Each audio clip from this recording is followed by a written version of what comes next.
Hey there, Robert Edgen here, your favorite chartered financial counselor and multi-line insurance advisor for the state of Colorado. We're going to spend the next 3 minutes talking about uninsured motorist coverage, what it is, why you should have it, and what limits you should choose to protect you and your family in the state of Colorado. Now, uninsured motorist comes in two parts or two flavors on your car insurance. The first is called bodily injury. That pays for your medical, rehab, work loss, and pain and suffering if someone hits you and they don't have insurance or enough insurance to pay all of the bills that are a result of the accident.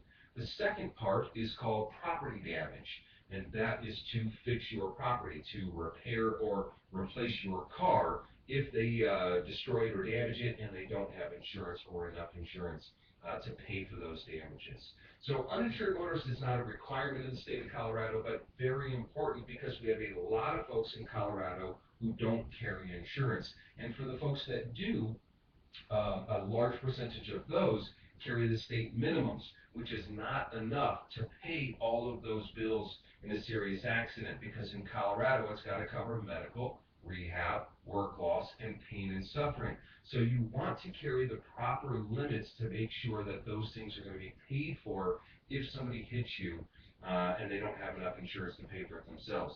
On the property damage side of things, anytime your car or truck has just liability coverage on it, so it does not have comprehensive and it does not have collision, then you should add uninsured motorist property damage. For just a few dollars every 6 months, typically less than $10 every 6 months, you can make sure that your vehicle will be repaired or replaced if someone hits you and they don't have insurance.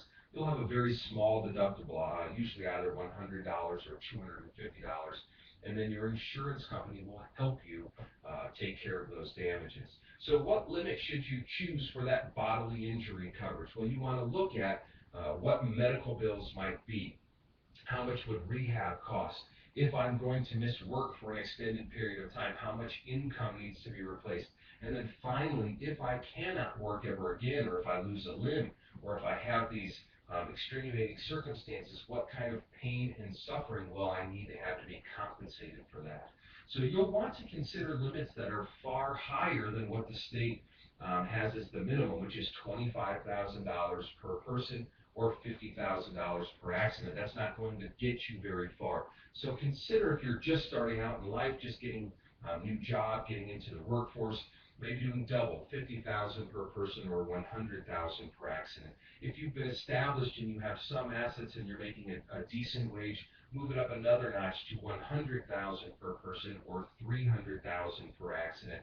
And then for a lot of folks out there, if you have a great paying job and you have a home and you have assets that you would want to protect and keep from having to dip into to pay for these things, or things that you want to make sure you don't lose, then you'll want to carry limits such as $250,000 for one individual or $500,000 for more than one individual. Now, the good news is it does not take much in the way of premiums to go from this low level up to these different levels that you can bracket up to. So definitely worth talking to your local professional insurance advisor to find out what limits are right for you, what you need to do to protect your personal family, and work out that plan that's going to carry the right uninsured motorist coverage on your car insurance policy. If you're going to pay for insurance, you might as well get the stuff that protects you. Until next time, I'm Robert Edgen. Stay safe and have a great day.